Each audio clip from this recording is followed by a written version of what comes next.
Hello, YouTube channel.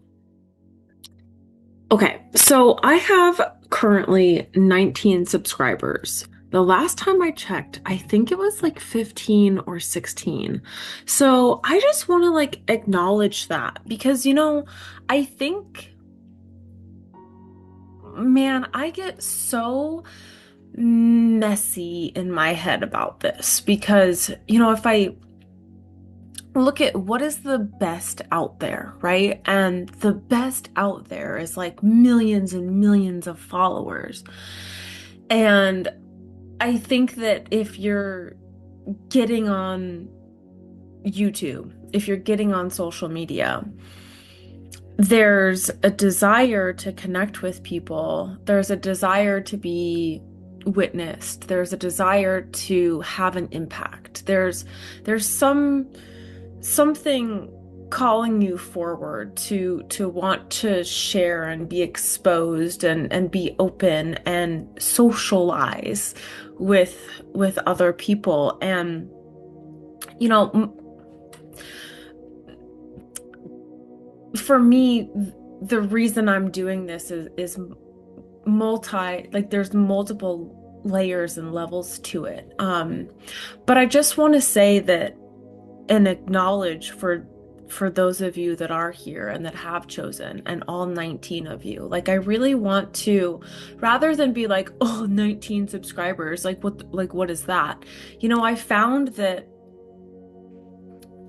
like I haven't posted in 2 weeks, and I really wanted to be posting at least once a week, at least be doing a soul vlog at least once a week, like devoting that to myself as just a check-in within myself. And I haven't done it for 2 weeks.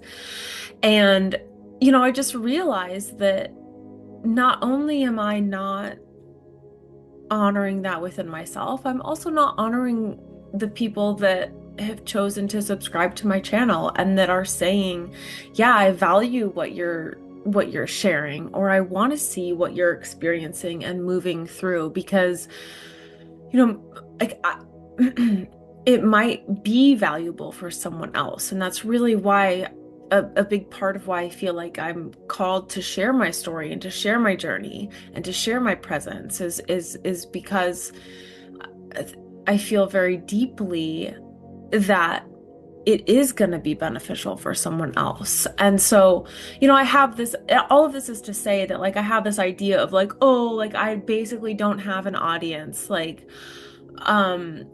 so nobody cares if I don't show up, and nobody cares if I'm not coming on every week. It's not like anyone's like chomping at the bit, foaming at the mouth, like waiting for me to come on and be like, hello. So like, I just like that's what my egoic mind is like, man, it's not a big deal. Like, bleh, it's just small. But like everything has to start small. Everything has to start as a seed. And if I'm neglecting the seed because the seed is not a fully bloomed fruit yet, then it's never going to be that. And so it's just this lesson that I'm like learning. And I think it has so much to do also with my current financial circumstances, which if you've seen, or if you go back and see, like I talk about like the fact that I am in debt and I am a solopreneur, an entrepreneur. Like I stepped into following my soul work and mission and purpose and stepped away from a W-2 job so that I could have the capacity to do that and to birth what I needed to in the world. And I don't have the energy to be able to hold a regular job and build a business at the same time. There's a lot of people that can. That's amazing. I'm not one of them. I really needed to have the space to devote my energy to my work. The issue with that in my own mind is that then my inner critic is like, well, you're a loser. Well, you suck at this. Well, you're not succeeding at this. Well, blah, blah, blah, blah, blah. And so what happens is I'll get in these like little spirals of the mind, of the egoic mind, um, where it's kind of like there's like belittling myself, being mean to myself, talking down to myself. And then also with that, there's pressure that comes and urgency that comes. And like, so basically over the past 2 weeks, like where my brain has been is like, well, I need to sell. Like, I need to start creating content and I need to like start promoting my services and promoting my mentorship and promoting the work that I'm doing. And so that's good. And for me, it's been a um kind of like overcoming an obstacle within itself, because there is iterations of me in the past in my own journey where even just selling was like, oh, that's so cringe, like, oh, like, no, like they'll just come to me, it's fine. Like, I don't need to put myself out there and sell. And so like there's just been a lot of barriers that I've had to overcome within myself to even get to that point. And so it's very beautiful that that's been what's going on, but at the same time, like I haven't been, it's been from this place of like pressure, I think, and like internal pressure, and also just like an urgency and a hurriedness, and ironically, a hustle and working hard, which is really the opposite of what my medicine is teaching. My entry level course is literally called Heart Over Hustle. But guess where I haven't been? In my heart. I've been in my mind in the last 2 weeks primarily. And again, I don't want to like vilify that or make it wrong, but I'm just like seeing like, well, guess what? I haven't been honoring my commitment to myself to make a weekly video, to make at least a weekly soul vlog. And then the other thing with this that I'm noticing is that in the, oh, well, I just need to sell myself, like, I wasn't really focused on providing value and really actually just doing my work and giving that, in terms of like, for me, that's like making meditation, making tools, like making it easy, like giving little teaspoons of what my work is like out in the world, like that just naturally will become my content. Like, anyways, so my brain has been like trying to think of like clever ways to sell myself and like clever ways of like, well, what do I need to say today? Like, what's going to be the most effective? What's gonna, like all these like random ways of trying to go about just being like trying to promote myself. But it's like, no, but I don't need to promote myself in that way. Like, I just need to promote myself by showing up and talking about my work and like being about my work and be delivering my work in like little teaspoons and like little, like, yes, I have these very large containers and the body of my work is like quite comprehensive. And I think that the issue has been in my own brain, like, well, how do I explain all of this? Like, how do I get someone to understand what it is that we're doing here? Because it's so big. It's so like the arc that we're talking about, survival consciousness to creator consciousness, like everything that goes within that is like huge. And to just have a 30-second elevator speech of what that is difficult. But And I think that's where I have been getting caught up in my own mind. But when I actually just like, whew, I can just show people by creating the content that is the work. The guided meditations, the tools, the resources, those are the spoonfuls, right? Those are the teaspoons of the larger aspect of it. And so I'm just, there's so many pieces here, and I have some bullet points of what I wanted you know, to really anchor into and what I have learned over the past like couple of weeks, but really I would say the month of the month of July. Like we just had a full moon on Wednesday. Today is Saturday. I think it was Wednesday. Um, so this full moon, it's August 1st. We're about to step into the Lionsgate portal. We're in the Lionsgate portal. Lionsgate is next Saturday on the 8th. And there's just a lot of reflective energy. And so one of the things that I wanted to share that I've noticed is that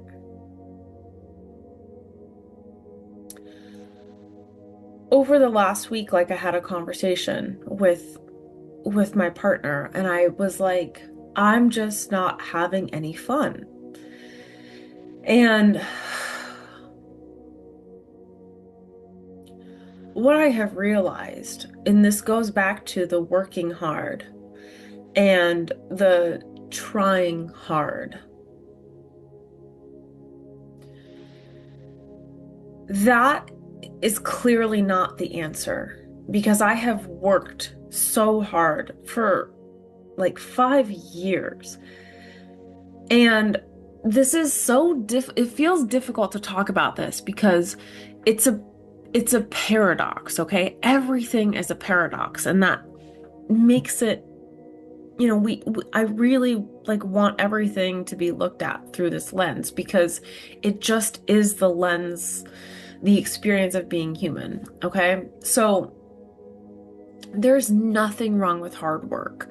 Hard work builds grit and resilience and determination and strength and perseverance. And all of these things are really important qualities, but when they're not balanced with the other side of it, right? And these are like really masculine qualities. When it's not balanced with the feminine energies of softening and receiving and allowing and trusting, then we're not playing and we're not having fun and we're not enjoying. And that's really been my experience. And what I've noticed is that when I'm over here, and I've spent most of my life being over here, right? And you could say that this is an aspect of just collectively living in a time of the patriarchy, and living in a time of really heavy masculine energy, and living in a time of collectively we just value masculine energy, like I think in a pretty unbalanced way. And so I think individually we also experience this internally. And so what I've been noticing, but we know, really quick, one last thing, we know that working harder doesn't necessarily mean that you get more. Right? How many people do you know who are so willing to go work 2 or 3 jobs, but they still aren't getting ahead? Right? So working harder isn't the full picture.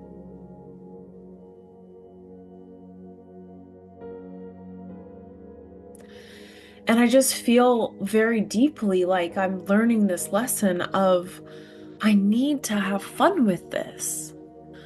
The reason I'm not getting ahead myself in terms of like seeing the financial aspect and seeing this flow in my business is because I'm working so hard. I'm working so hard that I'm burning myself out, and I'm not having any fun, and I'm not playing, and I'm trying so hard to make it happen that I'm not leaving any space to open and receive and trust and allow.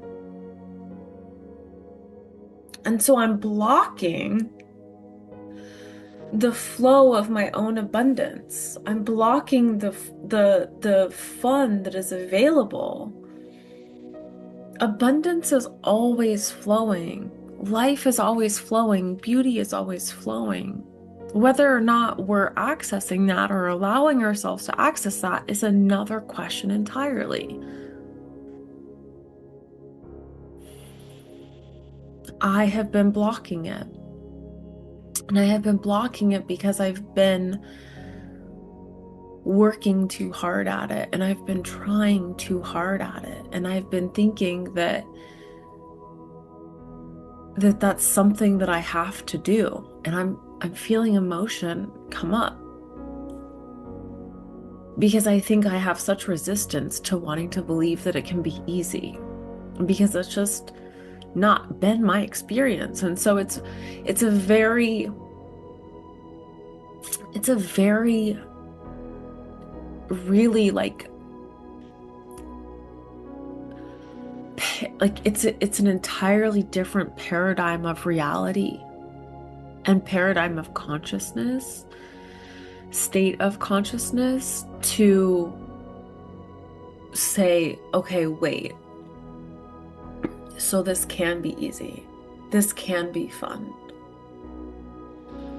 I did a little experiment. I really am supported by plant medicine, like in so many ways, in both like psychoactive and non-psychoactive ways. I have a dear friend who does these beautiful, beautiful plant medicine councils, and none of them are psychoactive. I've done ones with Tulsi Holy Basil. I've done ones with mulberry. I also am deeply supported by the medicine of cacao. I'm soaking on some really beautiful tea right now that is cycle syncing tea. It's very supportive for where you're at in your cycle. So it's a blend of herbs and plants that help support where you're at in your cycle. And so sorry, I'm just like thinking, I'm not sure what is like allowed to be said on YouTube, so I'm like trying to be mindful.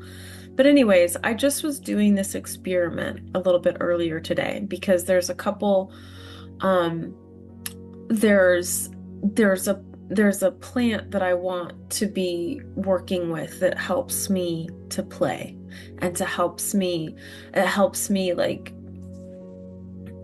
to get into that frequency a little bit easier than I can do on my own.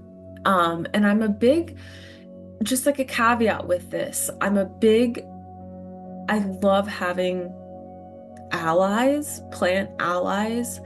But I'm also a big supporter of not needing anything externally to create the experience that you want to be having. And so I just want to like be really clear in that it's not about creating dependency or needing a plant ally to achieve what it is that I want, like the state that I want to achieve.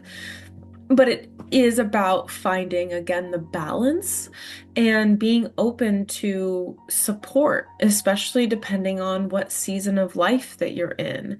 And so, anyways, the point that I'm trying to circle back to is that I think I'm at this place where, like, I just ran like a little experiment around, okay, it would be really nice to connect with this plant that I have in mind. And I don't currently have access to it, like directly. And so I'm like, I don't know how to make my egoic mind doesn't know how to make it happen, or like doesn't have a way of directly making it happen. And there's like one other aspect to this, um, around, sorry, I feel like I'm being like vague. It's just because I just don't like, again, I'm not trying to get kicked off of YouTube for talking about psychedelics and psychoactive plants, and I'm not sure what the rules are, and I don't want that to be the like what this is about anyways. But it like the point is that I'm just like, oh, okay, I don't need this experience, but there's certain things. And then so the other aspect is like Thai food. This like that's so random, I know, but I'm just trying to say that I'm in this place where I don't have access to things that, like, I don't have direct access to things. And so effectively, I'm in this experience where, so this is where it's going to start making sense, okay?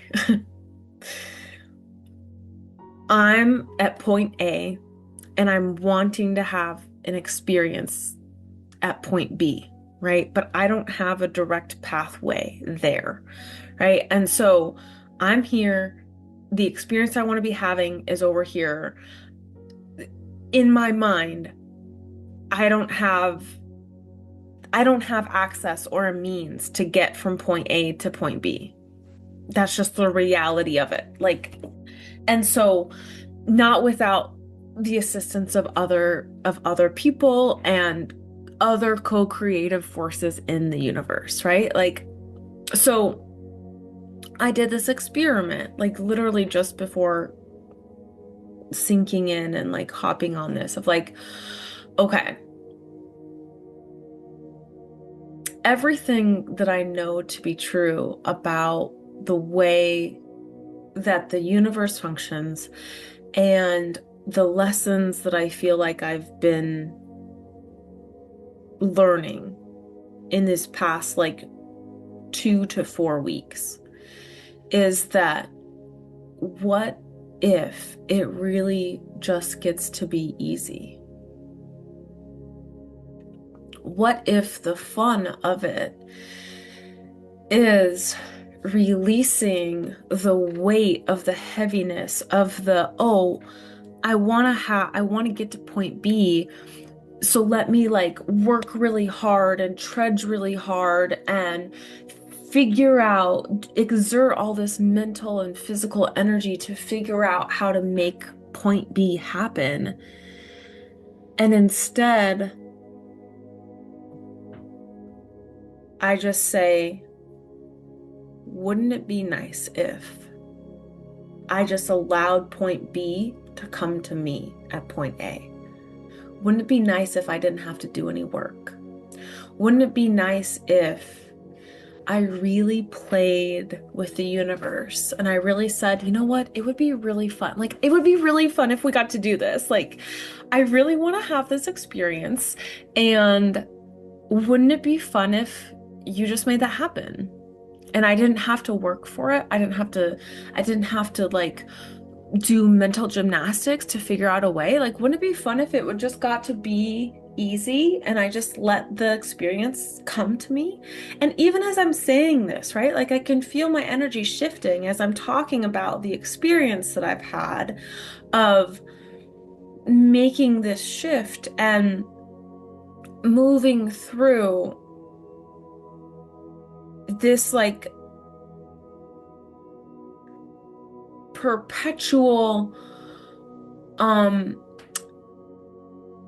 I'll use the word challenge that we have as being human, because the nature of being human and the nature of living in a co-creative universe and reality and being creators of our experience is that we are standing where we're standing, we are where we are, and we see something over here and we want to experience that. So we're constantly in this tension of point A to point B, point A to point B. And then when we get to point A, point or point B becomes the new point A, right? And then we have a new point B. So the creative tension is like kind of always there, and it should be because that's the experience of being a human, right? Like we can stay at point A and we can completely release our desire for everything.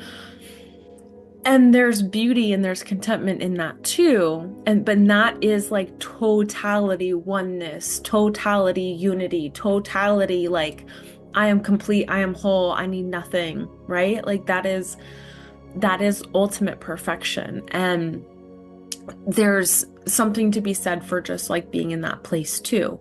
And yes, we want to encourage contentment and ease and peace and joy with point A, right? There's medicine in the mess. And that's a point on my list here that I wanted to make sure that I touched on.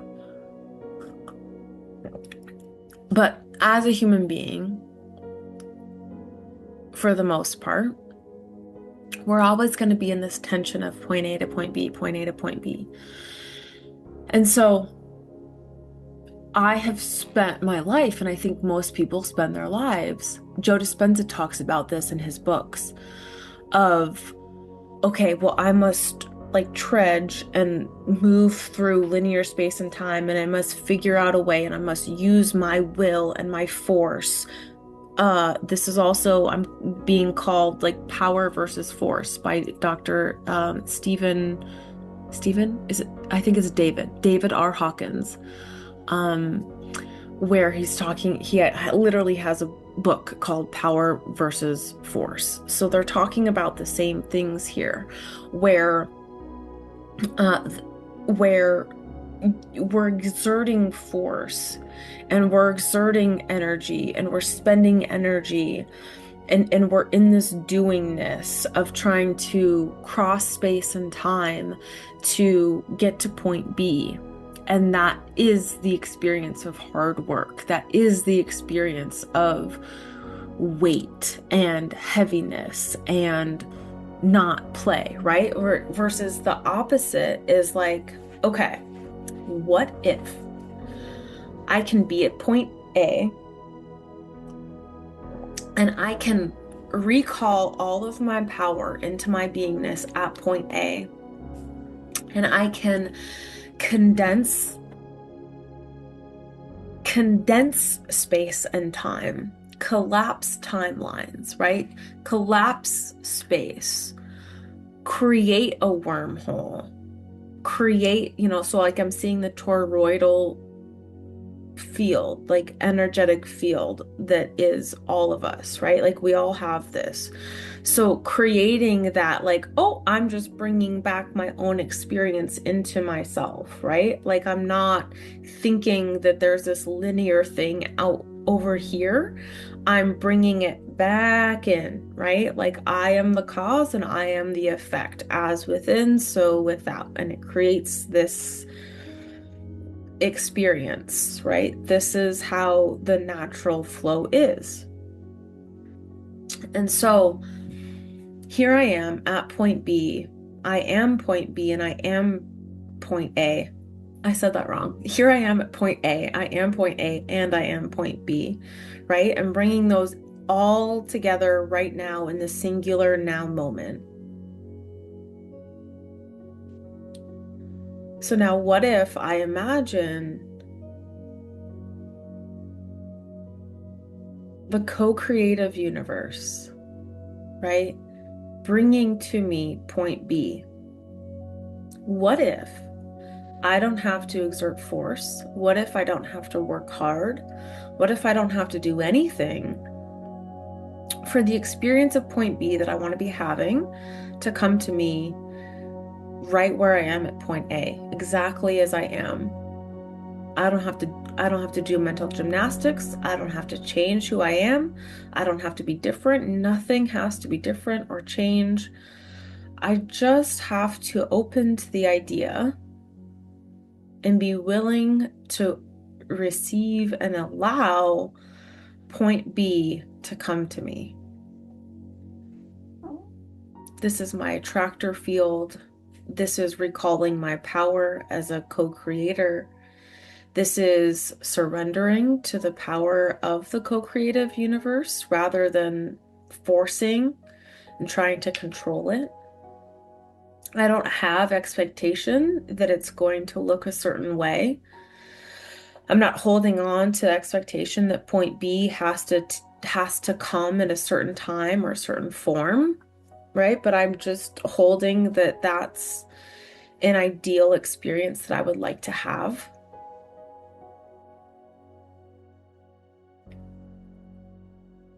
And I anchor into my heart.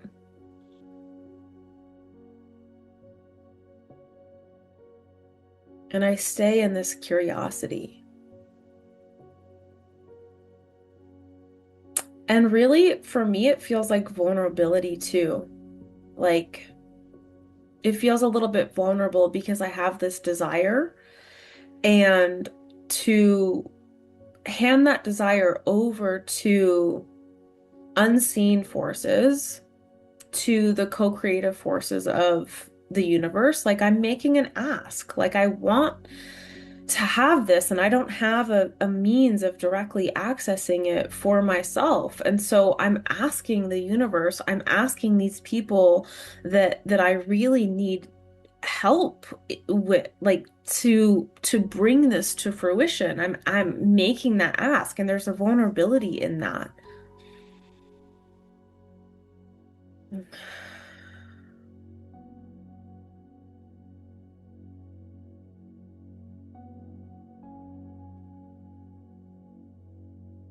But there's a power in realizing that I'm not alone, and that I do need other people, and that I do want other people,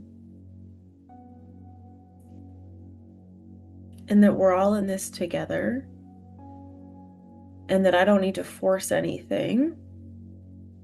I can allow it to come to me,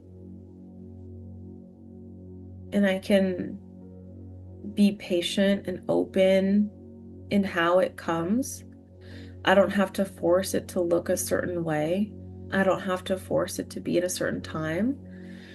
Right? But my energy just starts to soften and open up, and it starts to feel more lighthearted, and it starts to feel more carefree. And I start to, in that vulnerability, unburden myself of the force of making something happen. And I get to allow others to take care of me and to bring me the experiences that I want, not from a place of obligation, but from the place of joy in exchange. Mm, how much joy and love we have when we give something to another. How wonderful it is to give a gift to another.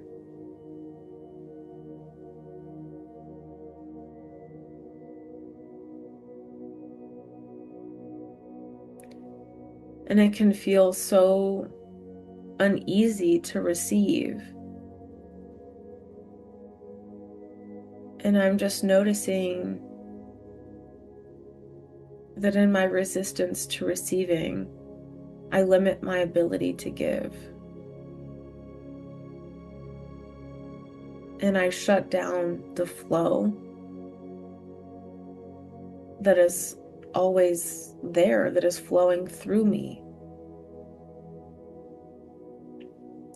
I have a tendency to overgive, but not easily allow that flow to come back to me.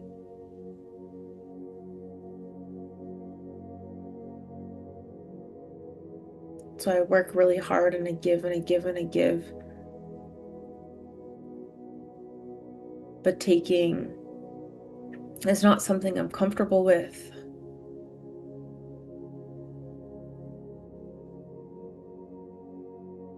And so I block my own abundance. I block the flow of life force energy that wants to come to me. And my experience of life feels like a struggle. It feels like hard work. It feels heavy. It feels like it doesn't have enough fun and play and joy.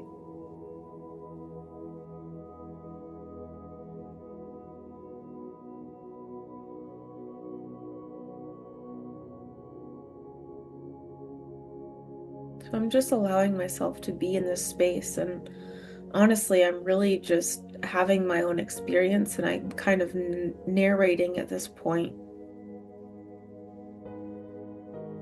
because I'm literally in real time embodying this, what I'm speaking of, because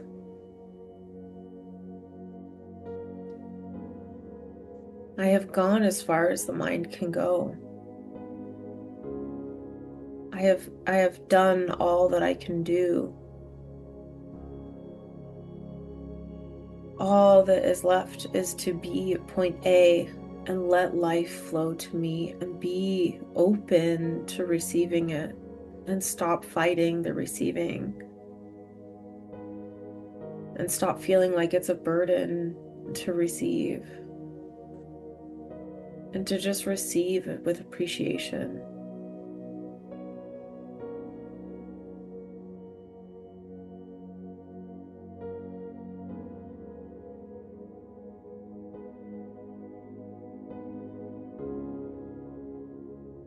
Acknowledging the receiving with appreciation. Even at point A,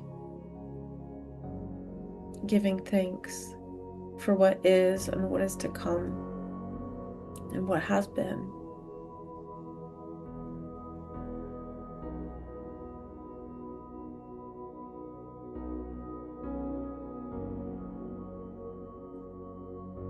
This is my attractor field.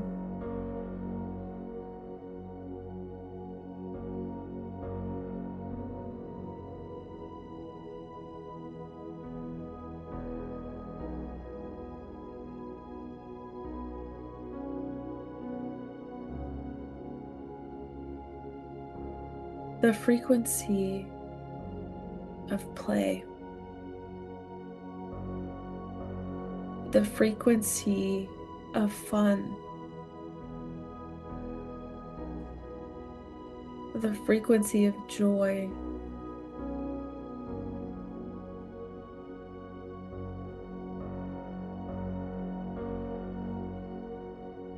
they come from our ability to be carefree, and our ability to be carefree rests in our ability to trust our life, the universe, the divine, the creator, the gods, the intelligence that makes the sun rise, the water flow, and the food grow from the earth that is so abundantly given to us. Day after day and year after year.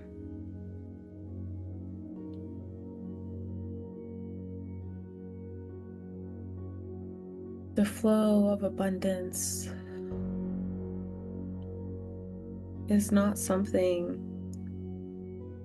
that is only reserved for some people. And in my life experience, I have believed that it was. It was always other people outside of me that had it figured out, and I just couldn't.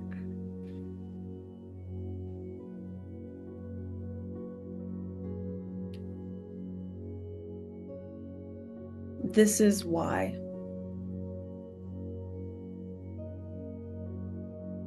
Because I didn't trust in this natural intelligence. I didn't trust that the flow of abundance is always there. I didn't trust where that flow would lead me. I didn't trust that it would lead to abundance. I trusted that I knew better instead, that my mind knew better. But what I have found is that my mind really doesn't know better. And when I release the idea that I have to, with my mind, with my will, with my might, with my force, with my hard work,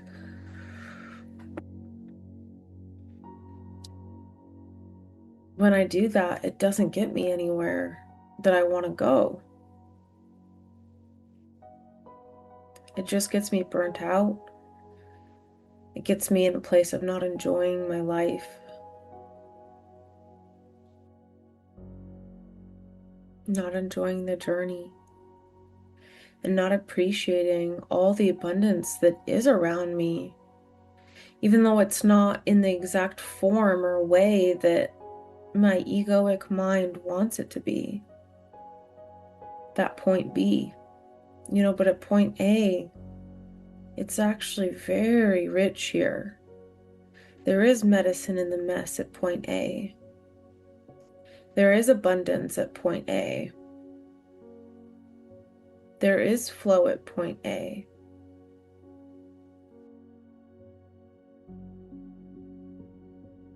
Whether or not I'm perceiving that and allowing it is another question, but my ability to perceive and allow really feels like it's coming down to my willingness to be open and vulnerable and trust. And that's what faith is.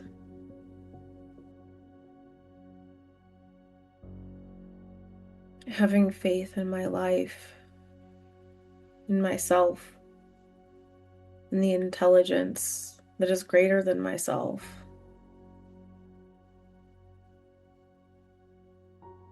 I know that's easier said than done, and so I'm here with you as I move through it, as I move through the messy middle, as I move through the canal of my own rebirth.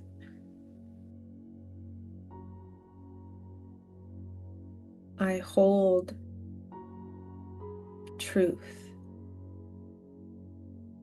the truth of abundance, the truth of this infinite intelligence that is far greater than myself and any struggles or perceived struggles and challenges that I may be experiencing. My one life does not erase the truth of a fruit falling from a tree, or the sun rising, or my body's intelligence to heal itself.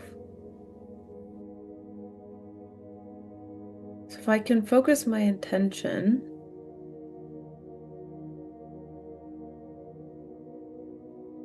on this greater truth,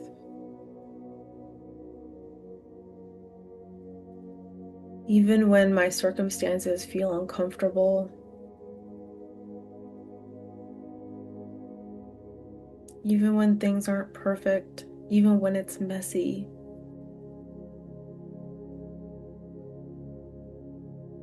what becomes possible?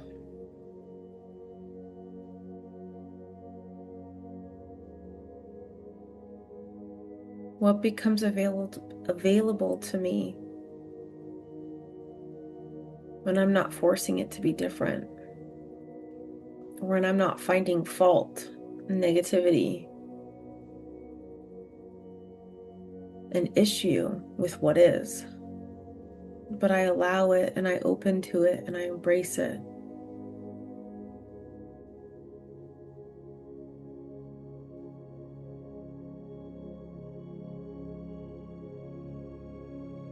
If I didn't find issue with where I am, would that naturally elevate me to a carefree, playful, joyful, fun state? If I didn't dislike the path that I was walking from point A to point B, what is the way that I'm walking there? Am I walking it in fear and worry and concern and focusing on what isn't working? Or am I walking it in awe in adventure, in eagerness and excitement of where I'm going, and the beauty of the journey when I look to my left and when I look to my right, taking in the scenery and the beauty and the miracles and the majesty of life along the way. And is that really what fun is? And is that really what presence is? And is that really what play is? And flirting with the universe and flirting with life and enjoying it and being in this, yes, childlike and teenager-like way of just being carefree, being at ease, being relaxed. Because we trust and know that we are held and cared for and guided and provided for at all times, in all ways, always.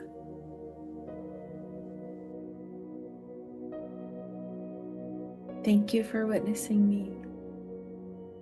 Thank you for being here. Thank you for being one of my 19 subscribers.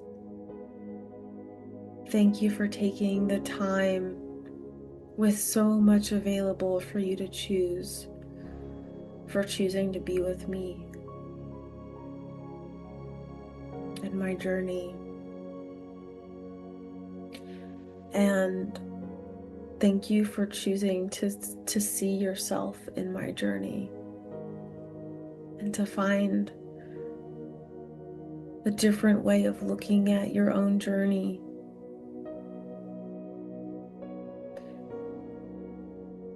And find a way, regardless and truly unconditionally of where you're at, to find joy and peace and presence and beauty and appreciation in it. I know it is not always easy. But it is beautiful, and it is life, and it is a miracle. When we just stop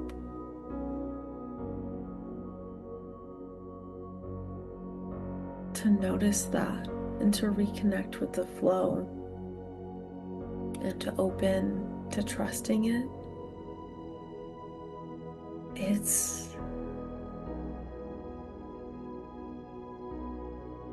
it is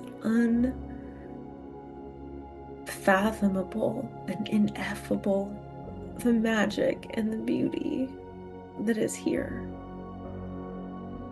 And I know that very deeply too. I know how magical all of it is.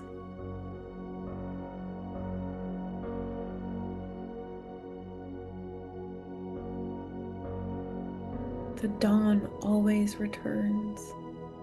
There is darkness and there is light in this experience. Both are valid, and if you're in the darkness, trust yourself.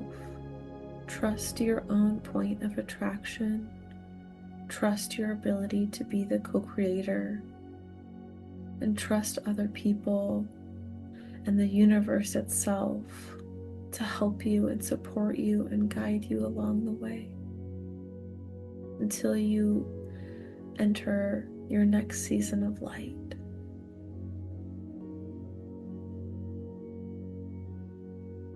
I love you. Thank you for being here.